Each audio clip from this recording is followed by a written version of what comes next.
getting ready to wrap up the fastest hour in radio. We're Ron and Fez. Fox has pulled its new reality show, Seriously, Dude, I'm Gay, before it even aired. Fox also... I'm sorry to hear that for you, Fez. You know what you're going to do now? Maybe you can just watch tapes. So Fox also apologized for billing the show in which two straight men compete to convince their families that they're gay as a heterosexual male's worst nightmare. I don't even understand the whole premise. So supposedly you get somebody to go home and tell their family that they're gay. Yeah. What does their family say about the TV crew that you brought with them? They think that's all part of the outing, I guess. Yeah.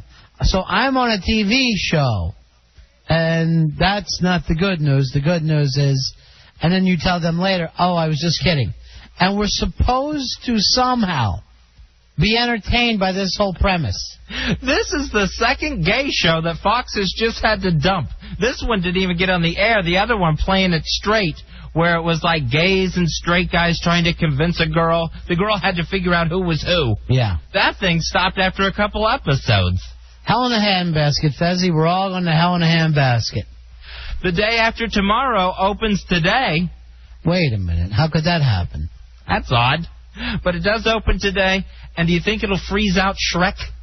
That's good, Fez. You're ready to become the next Jeffrey Lyons. I thought it was like a blurb. Well, yeah. From this point on, the new movie every week will open at number 1. It's going to go on like that for the next 10 weeks.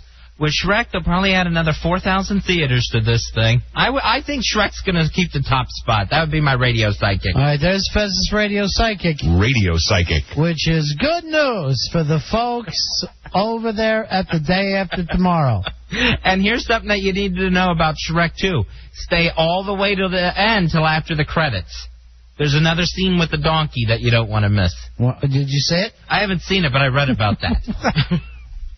They said there's a scene for the donkey at the end that you don't want to miss. You give a lot of helpful hints. I try. Yeah. I don't know why, though. This isn't a helpful hint show. Oh. So what I'm saying is stop.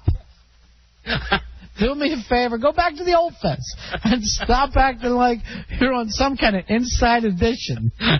Adam Sandler is back to campaign to halt the closure of a Malibu, California chicken store. Oh, man. Guess who gets high at their house? That's suddenly, in the middle of a war in Iraq, terrorism in the USA, all he cares about is someone's chopping down a chicken shack on Malibu Beach. This must be some really good chicken. Yeah. That he wants to save this thing. And it'll probably end up being... Oh, it's probably not good. It's just close. Have you ever lived in a beach town? Yeah. You don't get a whole hell of a lot of choices when you're in a beach town. So if you got anything, you're like, let's keep it. I have the feeling this is going to be an Adam Sandler movie where he gives it to Rob Schneider to play the guy who's running the chicken stand, and they have to save it from being shut down. Make sure you wait to the very end. After the credits, there might just be a little surprise for Mr. Adam Sandler. NBC's upcoming reality show is called The Biggest Loser, where overweight people live together in a house and see who can lose the most weight using different but safe diet and exercise plans. What the hell are these shows? I don't get it. I wouldn't look at my neighbor if he was losing weight. Why would I turn that on TV? The last thing you want to do is hear someone talk about their diet. I've counted out my peanuts for the day. You know what? I'm going to do a new reality show. Me throwing my TV out the third-floor window. That's going to be it. So if people want to see these chubbies lose some weight, I guess there's... What network is this on? This is NBC. Unbelievable that this would be an NBC show. They should call this Fat Friends. They're like, yeah, they're probably going, hey, who needs friends? We got people losing weight. It's like watching your ants. It's in every window in America. VH1, they'll be doing their first ever scripted miniseries. It'll be a 4-hour series based on the book Brat Pack Confidential. Do you want to see a movie about the Brat Packers? Yeah, before I want to see anyone losing weight. Yeah. I've seen movies on the Brat Packers.